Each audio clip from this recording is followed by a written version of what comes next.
Hello everyone, so in this video, let's talk about the first three problems in this video of the Ad Coder Beginner Contest 422. So let's start.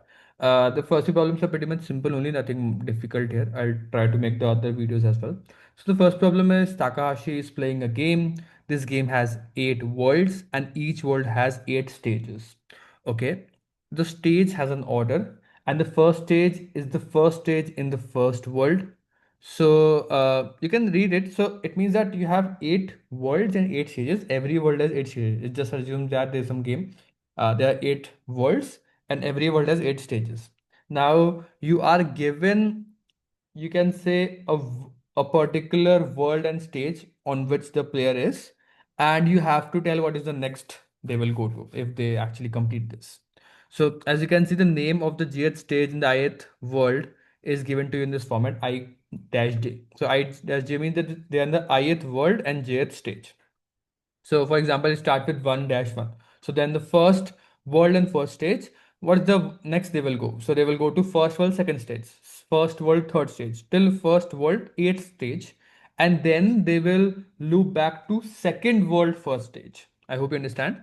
And it will go maximum to 8 world, 8 stage. And you just have to find out the next one. You have to output this stage on the next, like what will go to the next stage. Okay, and s is not 8-8, which means that they're not in the inputs. There is no 8-8, which means that is the last, you cannot go next. So you always can find out some answer. So what you can do, it's pretty much simple. As you can see, we just have to extract out the world, and because they always one digit, you first have to extract out from the string. You will take an input of the string, extract out the world and the stage, and if the stage is 8, then increment the world by 1 and make the stage 1, or else make the world remain same and increment the stage by 1.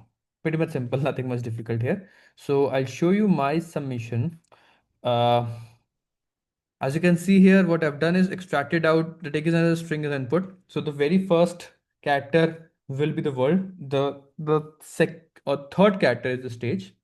If the, as you can see, the world and stage. So if the stage is 8, which means that now the world will be incremented by 1 and you will go to the first stage to the next world, or else you will just increment the stage by 1 in the same world and just print out the answer in the same format, a dash b. So that is the first problem, nothing much difficult here. The second problem states that you have a grid h comma w, and the cells are painted with one color, white or black. So the stage or this grid is in such a way that the colors in this grid, every cell can be either black or white, and you just have to, and the black and white are given such that dot cell is white and hash cell is black. Determine whether it satisfies a given condition. This condition is that for every black cell, the number of horizontal or vertical adjacent cells that are painted black is 2 or 4. So for every black cell, there should be 2 or 4 black cells adjacent to it. Okay, if this condition satisfies for every black cell, the answer is yes, else the answer is no. So as you can see, the constraints are pretty much small. I just have to do it on a very brute force way, in which for every black cell, that is for every hash, check that the adjacent top, bottom, left, right, how many black hash cells are there. If it is 2 or 4, that is fine. If they are 0, 1 or 3, the answer is that this is bad grid. Okay, so just a pretty much simple brute force way. I'll show you the code part of that particular problem as well. As you can see here, we take the input of the whole grid like this, iterate over every cell, check for every particular cell how many uh, like adjacent hashes are there if the current ith j shell is hash. If the current cell is hash, find out if the top, bottom, left, right, how many hash are there, increment the count. So now increment the count. So after increment the count, you just have to check that for every cell, if it is a hash, if the count is 1, 3 or 0, which means that if any of these conditions satisfy, then the answer is no, because now you have find out a flaw in this grid, so answer will be no. Else if you never hit this if condition, the answer will be yes. Okay, if you get the hit condition, just return from this, such that I've written calling this solve function from here. So like it will just print out no, because I find out one flaw in this grid, and just return no and just return from this function so that you don't process any further. I hope you understand. This is the problem B. Now, problem C. Problem C might seems you can say difficult, not difficult, but like math intensive first. But yeah, you just have to like take out some examples and becomes easy. I also got confused with some examples first, but yeah, taking help from examples becomes easy. So let's go to the problem. It says that Takashi has some letters A, B, and C. Each letter he has is A, B, or C. So he has three type of characters A, B, or C. Initially, he has NAA, NBB, and NCC. So it means that you are given the frequencies of how many A characters Takahashi has, B and C. Now he can hold one contest by using one letter A, one letter C, and additionally any one letter. So let's assume that Takahashi is now like naming a contest. Naming contest in such a way that he should use at least one A, one C, and the last character can be anything. It can be one A, B, or C. So as you can see, if he use one more A, it becomes AAC, it becomes ABC or ACC. Now you are given the, you can say, frequencies of A, B, and C. Find out how many contests he will be able to create with the frequencies of A, B, and C, and there are t-test cases in the input. Now, just take some examples. Sorry. So take some examples of A, B, and C. Okay. So what you can do is, instead of like taking the example, let's assume that I am assuming that to be some sort of a bar graph. A, B, and C. So these are just the frequencies of A and B. So let's assume A might be 5, this can be 3, this can be 7. So of all the frequencies, just mark it some sort of a bar graph so that it becomes easy to map. Okay. Now, for the game, like for the map or for the contest name, you required one A, one C. Now, either you can take one more A, one more B, one more C. So one A and one C is already almost like everywhere required. So which means that for every contest, this will decrease by one. So you can at most go like the maximum contest you can create is uh, either like whatever is the smaller one, A or C, because for every contest you required either A or like both A and C. So you required A and C both for a contest. So for A and C, at least one occurrence of A and C are required. So if at least one occurrence is required, you can go at most like how many contests you will make will will be at maximum of either the frequency of A or frequencies of C, like which one of the smaller. So which one of the smaller you will like make, because you cannot go like make more contests. Okay, the number of B are smaller. I understand that, but I'm just saying that because A and C are always required, you cannot go more than the frequency of A or C. So the answer will be minimum of A and C. That is there. But let's talk about the other cases as well.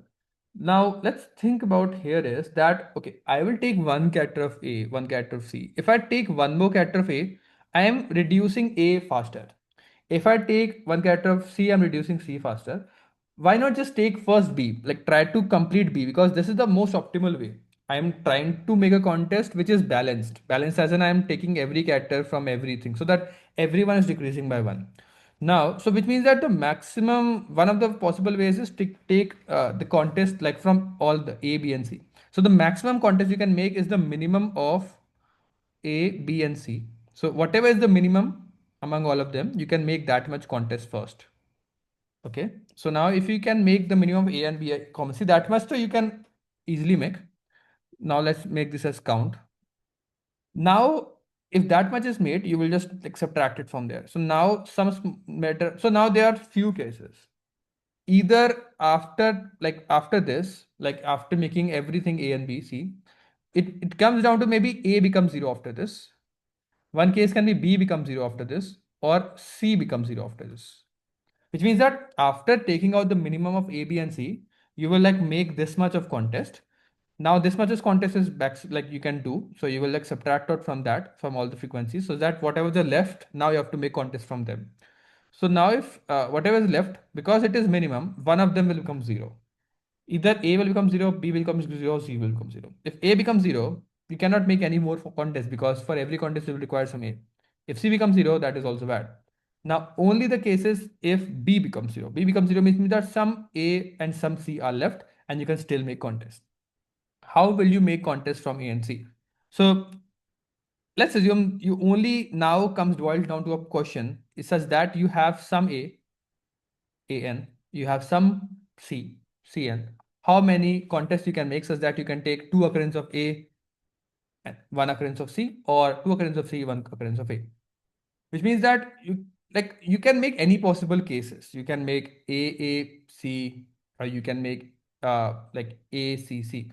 Permutations doesn't matter, combination is there, which means that you can make every possible combination. Only two possible combinations are there, because there are three positions. Either I can put a here, I can put a or c here, I can put, like, combinations are there, not permutations. So as you can see, like you can take any combinations, which means that I can take both of them, an plus cn, divided by 3.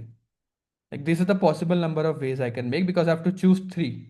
Like, what is the total divided by 3 is the total number of ways, because I can make any possible way. I can take all of them divided by 3 such that I can make any possible. If there is like some cases left, then I have to somehow subtract it from there. But all the possible groups are possible. I can either, whatever is the group, I can either make AAC or ACC. There is no other way. So all these ways can be made by a plus c, an plus cn divided by 3. So this much is group is still left if B becomes 0 and A and C are still left. So I have told you there are three cases. If A becomes 0, answer is like minimum of them. C becomes 0. If B becomes 0, then only you will go to this case. Okay, that is a complete thing of this particular problem. Nothing much difficult here itself. I'll tell you the code part of this now. So what we have done here is,